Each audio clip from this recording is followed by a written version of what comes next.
voilà, nous venons d'arriver sur le lieu de pêche. Alors, c'est-à-dire le lac, ici, à peu près une profondeur de 7-8 mètres. Alors, comment il est constitué? Toute la partie derrière nous est un grand plateau. Comme vous pouvez le voir, là-bas vers le ponton, tout le long vers la route, d'une profondeur moyenne à peu près variant entre 5 et 6 mètres. Et où nous nous trouvons, il y a une cassure, ce qu'on appelle, nous, la moraine. Une cassure qui descend jusqu'à 13-15 mètres. Donc nous nous trouvons sur cette moraine. Alors, ce qu'on appelle, comme je vous ai dit, ce qu'on appelle cette moraine, c'est cette cassure entre les changements de différentes profondeurs. Le poisson carnassier a bien l'habitude de se tenir en bas de cette moraine. Et pourquoi? Il remonte, les alevins, les petits poissons ont plus tendance à se tenir sur le plateau et les carnassiers remontent cette moraine pour venir chasser et ensuite reprennent leur profondeur habituelle. Alors, le lac aujourd'hui est vraiment calme, ce qui n'est pas toujours le cas. Surtout quand on a ce qu'on appelle ici au lac du Bourget le vent de traverse. C'est un vent qui descend de la montagne, de la dent du Chac, on voit en face là, et où le vent prend une violence très très rapide, où on a souvent guère le temps même de rentrer au port, tellement que le vent est violent d'un seul coup. Enfin, beaucoup de pêcheurs ici se sont fait prendre un petit peu à ce piège, où on est tous vigilants quand même sur ce petit point particulier qu'est les vents, quoi. Voilà, donc on va commencer un petit peu la pêche aujourd'hui au guignol. Alors la pêche au guignol est une pêche très ancienne, très typique du lac. Ne me demandez pas pourquoi on y appelle le guignol, je ne sais pas, mais nos ancêtres déjà pêchaient au guignol. Bon, alors c'est un petit poisson qu'on fait bouger au fond en donnant des petits coups secs, de façon à exciter les poissons. Alors ici, sur ce lac, on peut vraiment pêcher toutes sortes de poissons, sauf, j'ai jamais entendu dire, le silure. Autrement, toutes les autres espèces de poissons sont représentées. Le lac est extrêmement peuplé en brochets et en perches. Brochets et perches, poissons qui grossissent très vite, vu l'énorme quantité de petits gardons, de petits poissons qui se reproduisent ici dans les herbiers l'été.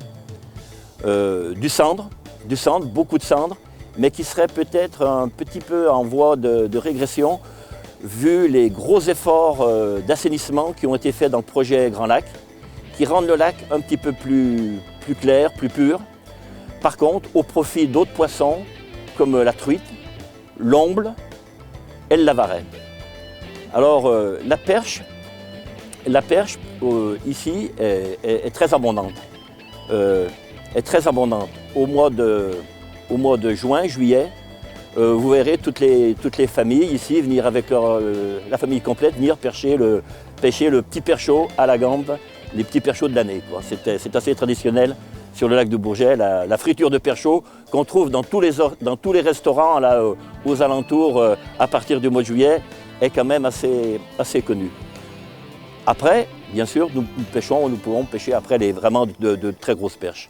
De très grosses perches prises qu'on peut prendre, qui sont pêchées de différentes manières, dont aujourd'hui une qu'on va tester, la pêche au guignol. Bon, je vais vous présenter le guignol. Hein. Alors voilà, c'est une petite masse en plomb ou en aluminium, faite chaque pêcheur aime bien faire son guignol. Alors, c'est une pêche qui est très ancienne.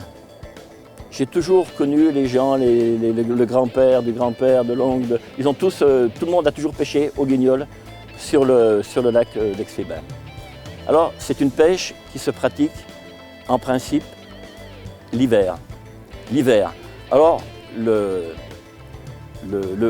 barème du début de pêche au guignol, c'est qu'on regarde la montagne qui est derrière nous, et dès qu'on voit la dent du Chac qui commence à se blanchir, on se dit, allez, on peut aller pêcher au guignol.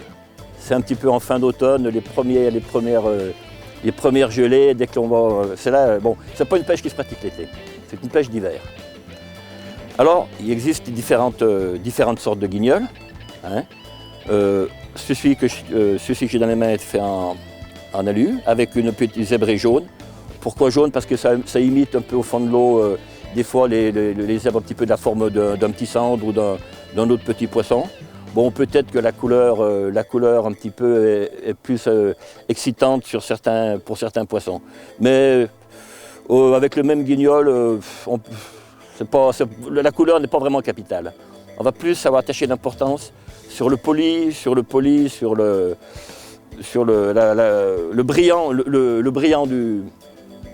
brillant du guignol.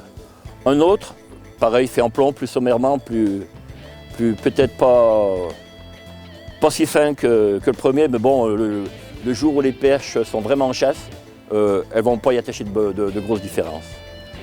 Plus petit aussi, pour où on pêche moins profond, peut-être on pêche moins profond, qui est dans le même style de guignol, mais bon, on prendra peut-être des plus petites perches. Alors, à savoir que de temps en temps, bien sûr, avec ces guignols, on peut aussi bien prendre un cendre qu'un brochet. Ça arrive fréquemment, surtout le cendre. À force de l'exciter, n'importe quel carnassier peut se jeter sur un guignol. Donc, voilà en ce qui concerne l'outil proprement dit.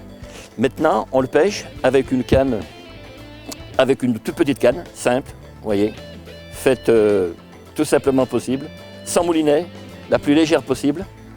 Alors, qu'est-ce qu'on va demander à cette canne? On va demander à cette canne qu'elle soit raide, tout en étant quand même souple. Parce que comme vous allez le voir, quand on pêche toute une matinée avec une canne comme ça, trop raide, on prendrait vite une tendinite.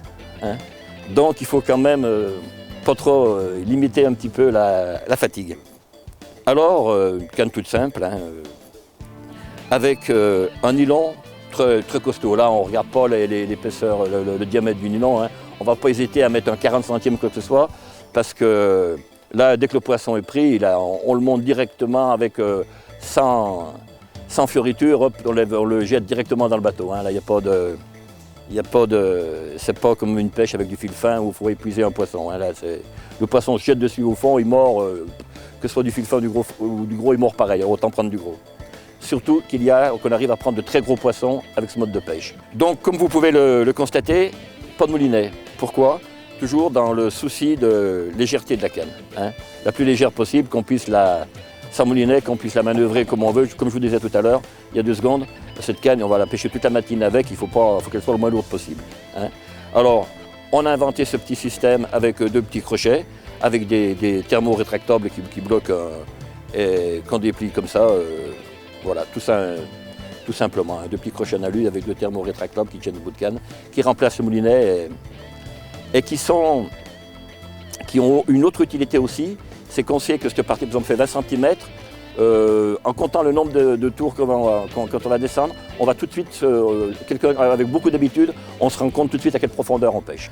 Bon, voilà, pourquoi nous sommes arrêtés ici, sur ce lieu de pêche, là, à cet endroit précis, parce que nous avons un alignement là sur ce phénomène de cassure que je vous expliquais tout à l'heure. Vous voyez, on se repère par exemple à l'immeuble que l'on voit là-bas au fond, hein, avec un alignement d'une autre maison verte qu'on voit là-bas, et on sait que dans cet alignement, nous sommes dans la cassure. Hein, par habitude, on sait qu'on n'est pas venu se poser ici n'importe comment, quoi. Hein, dans ce sens-là, pareil. Hein. Donc, comme je vous expliquais tout à l'heure, c'est sur ces moraines que se prennent les poissons. Voilà. Donc, je pense que maintenant, on va pouvoir essayer de pêcher un petit peu, de voir un petit peu comment on procède.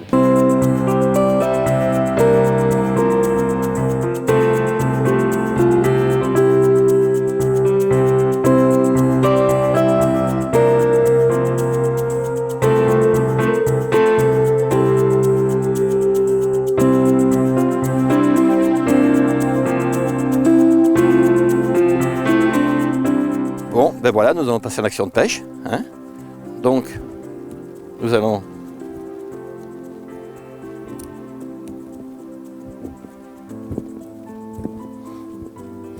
nous allons faire descendre notre guignol jusqu'à ce que je sente le fond. Voilà, là mon guignol est au fond, là je suis à peu près à 6 mètres d'eau. Hein? Donc je vais refaire tendre mon fil de façon à ce que j'ai bien, de bien avoir le contact avec mon guignol et le fond. Voilà, là vous voyez, je donne du mou, hop, là je suis vraiment en sensation avec mon guignol et la profondeur. Alors maintenant, la pêche, proprement, je fais dandiner un petit peu mon guignol au fond et je donne un petit coup sec. Je refais dandiner au fond et un petit coup sec. Petit coup sec. Alors, si les carnassiers sont là, perche ou cendre, au bout d'un moment, soit même s'ils n'ont pas faim, plus par énervement, vont se jeter dessus. Mais disons qu'il faut être sûr qu'ils soient là, quoi. Alors, ce qu'on fait, c'est qu'on se déplace tout doucement jusqu'à trouver les bancs de poissons. Souvent, ils prennent l'impression comme si on ferrait, c'est-à-dire que le poisson, le guignol remonte comme un éclair au fond, mais une perche est très vive quand elle attaque un poisson. Et elle chope souvent quand le guignol est au maximum de sa vitesse en remontant. De même qu'on pêche avec des petits poissons du lac, qu'on appelle les chasseurs, que quand on lance dans les herbiers, il faut relever très rapidement. La perche est très fulgurante, une chasse assez fulgurante, sur une courte distance mais très rapide. Surtout quand elle chasse à profondeur. On va peut-être se déplacer un petit peu, car apparemment,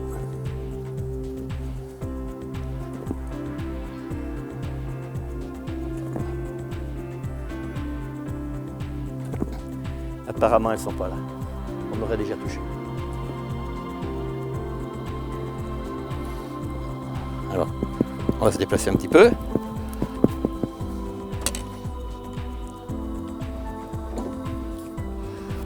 Souvent le gros travail est de les trouver. Bon, c'est sûr que maintenant, avec les sonars qui sont tolérés, la pêche est rendue plus facile.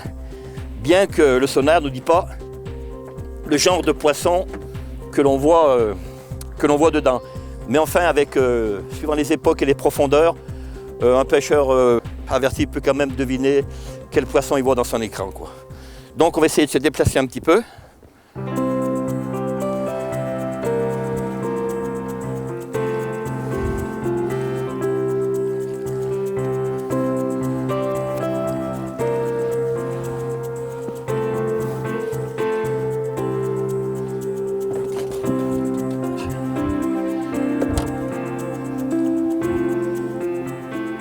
Je suis en train de descendre la moraine que je vous parlais tout à l'heure.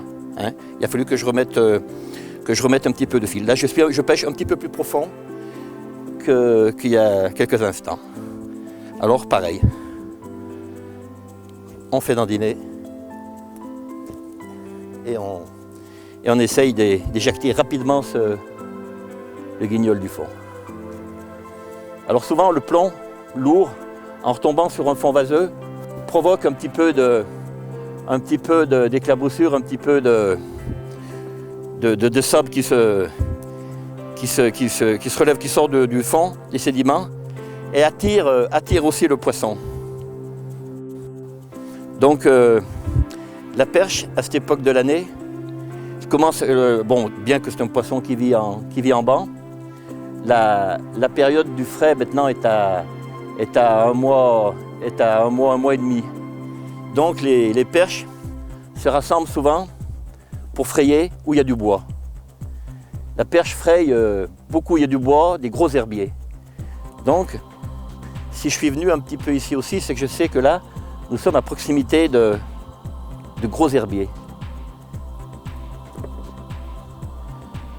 Mais cette époque de l'année, ou alors cette pêche-là se fait aussi de très bonne heure le matin. Elle est assez bonne à la pointe du jour. La pointe du jour est très bonne pour la pêche au guignol. Ou tard le soir, très tard le soir, tombée de nuit. Dans les heures légales de la pêche, bien sûr. Il y a une demi-heure après le coucher du soleil, il y a une demi-heure avant. Bon, elles sont toujours pas là, on va encore se déplacer un petit peu.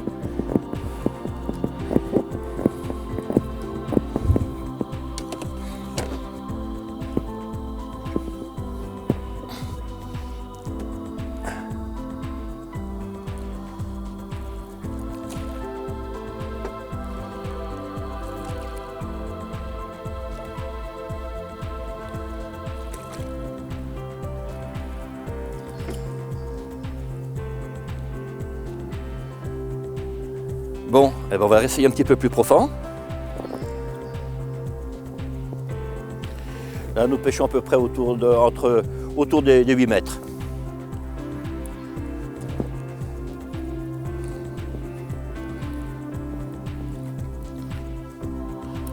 On peut remarquer qu'à cette époque de l'année, il y a guère d'activité sur le lac. Mais dès les beaux jours, le matin de bonne heure, on croirait que le lac fourmille de poissons en surface l'été de bonne heure le matin.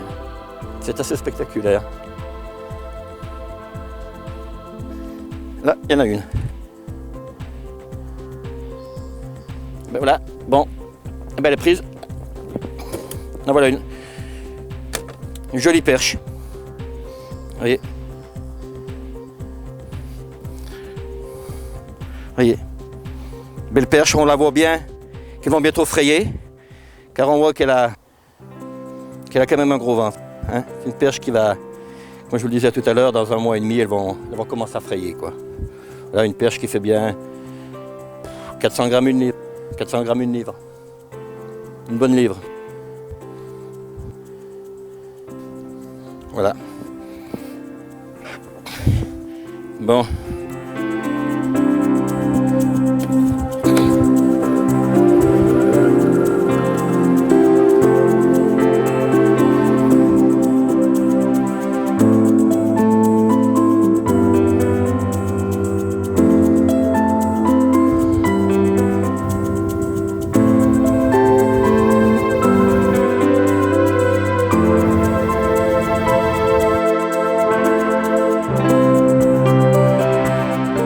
Bon, ben, on ne pouvait pas rentrer sans s'arrêter un petit peu devant une réserve naturelle là, du lac.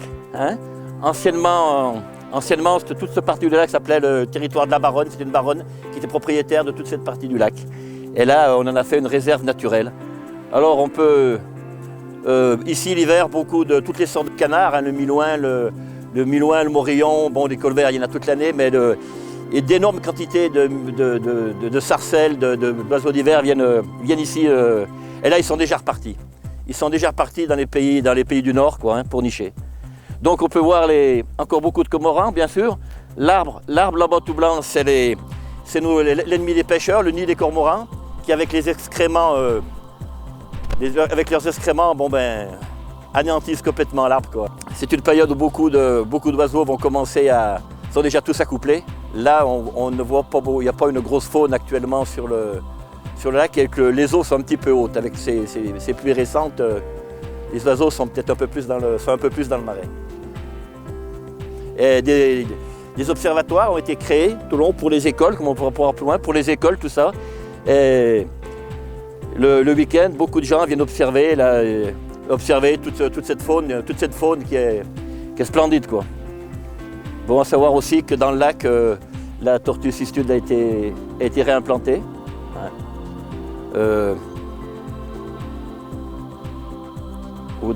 Oui, parce que la tortue de Floride, les gens ont beaucoup jeté des tortues de Floride comme ça, et puis elle a proliféré. C'est quand même, la tortue de Floride est quand même un handicap à détruire, était plutôt nocif à toute la faune aquatique, quoi.